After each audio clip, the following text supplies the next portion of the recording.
Siyathanda ukubingelela egameni lenkosi yethu Kristu Jesu waseNazaretha ngumama uNomsa wakaZulu. Ake sabelaneni nali izwi Daniel chapter 2 ivesi ngelika 31. Ithi wena Nkosi wabona bheka isithombe esikhulu, lesi sithombe esasisikhulu nesikucebezela kwaso kwakukuhle sema phambi kwakho, nesimo saso sasesabeka.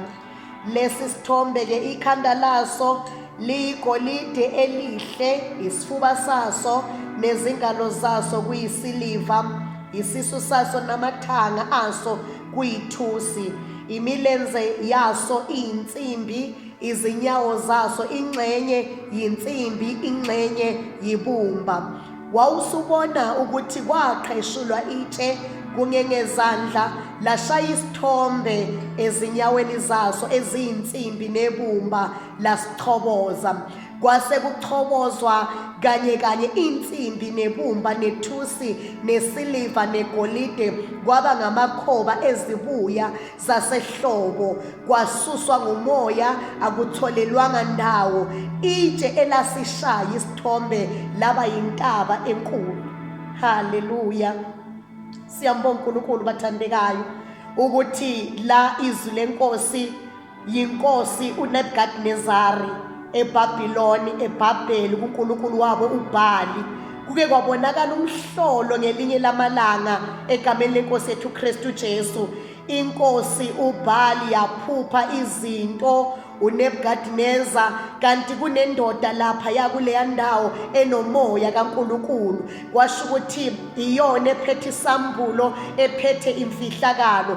Kwabizwa izanuse, kwabizwa amakhaledi, kwabizwa yonke inhlobo yomuntu obhulayo ukuthi azochaza iphupho, kodwa iphupho alikaze lichazeke. Kwasho ukuthi umoya kaNkulunkulu ophila phakathi kukaDanieli uzolichaza iphupho. Ngimangazwa ukuthi kanti uNkulunkulu wenzani ezweni laseGqilazwe, ezweni labagqilaziwe khona kwangathi bagqilaziwe aboDaniel, kanti kuleso simo uNkulunkulu kunezinto afuna ukuzibonisa inkosi yasemhlabeni, ngokuba lo mbuso esikuwo unenkosi yayo egameni lenkosi yethu Kristu. Kwasho ukuthi uKristu uyabonakala evela egameni lenkosi yethu. La esifunde khona lithi izwi lenkosi uchaza uDaniel ngqo iphupho, uthi wena kunesithombe owasibona. Lesithombe kwakungathi siqinile kakhulu, sinamandla amakhulu egameni. Bazalwane, seniyangizwa ukuthi ngikhuluma ngesithombe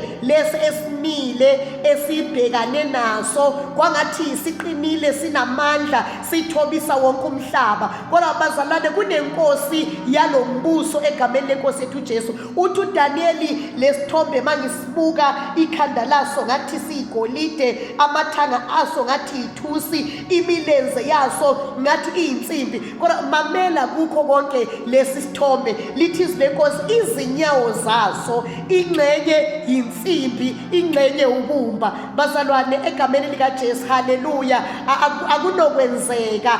Uthi uJesu ngiyakulakha ibandla lami, amasango eHadesi awayikulahlula. Ingakho sisithi qhude manikiniki kuyobonakala okufanele akhonzwe egameni lenkosi yethu Jesu. Ingakho uNebukadneza noma shaya amacilongo athi akuguqwe kulesi sithombe, kodwa kunabafana bathi thina kunenkosi. Ingakho uDaniel avula ifestera alibhekise eJerusalema la inkaba yakhe kamoya ikhona. Senza njalo nathi kulesi sithombe. Ngithanda la ukuthi makuchazwa uthi uDaniel wena Nkosi egameni kaJesu wabona isandla esingaziwa siqhephula idwala egameni likaJesu. Isandla masiqhephula idwala sashaya isithombe, masishaya lesi sithombe kwasho ukuthi vele lesithombe lesi salombuso asiqinanga, ngoba nganxanye yubumba nganxanye insimbi. Lithi lenkosi lesandla saqhephula idwala, masihlephula idwala sashaya lesithombe egameni likaJesu ngaseyinyaweni la esingathi siqine ngakho khona la esizinze khona la okune foundation yaso khona ngoba bazalwane silwa ne-foundation egameni lenkosi ethu Kristu Jesu. Lithi izwi lenkosi lesithombe sadilika egameni likaJesu saphephethwa ngumoya kwangathi ngamakhoba angendawo egameni lenkosi ethu Jesu. Into engiyithandayo lithi letshe leli selisidilizile lesithombe letshe kwaba yilo eligcwalayo yonke indawo labusa lasekela amasalane. It is high time idwale lokuKristu Jesu abalinqaba bathalisebenzi kodwa leletshe selasekela ibandla egameni lenkosi ethu Jesu. Lasikhuluma ngamandla ayochithiza sonke isithombe ayodiliza wonke amandla bese lelidwala liyama liqine likhule libe yintaba egameni likaJesu Kristu. Bonke ababalekela kulo base bayasinda. Nangu Jesu esilwela, nangu Jesu ehamba nathi, nangu Jesu ebhuqa kwasani, nangu Jesu echitha konke egameni lenkosi ethu Kristu. Nali idwala lethu egameni likaJesu, idwala elashaywa ngelinye ilanga laphuma amanzi egameni lenkosi ethu Jesu. Idwala abakhosela kulo, idwala esangenisa kulo emfantini ulaka lwaze lwadlula egameni lenkosi ethu Jesu. Sisosho njalo ukuthi wena sithombe ngegama likaJesu siyaqeda emkhulekweni sinedwala esilethembileyo egameni lenkosi ethu Jesu. Lithi izwi lenkosi, some they trust in horses, some they trust in chariots, but thina we trust in the name of our Lord Jesus Christ. Ngegama lenkosi ethu Jesu busiseka lapha ekhaya egameni lenkosi ethu Jesu. Singaba ngapheli singaba ngaqedwa ngegama likaJesu. Hallelujah, amen. Siyambonga uNkulunkulu in the name of Jesus Christ.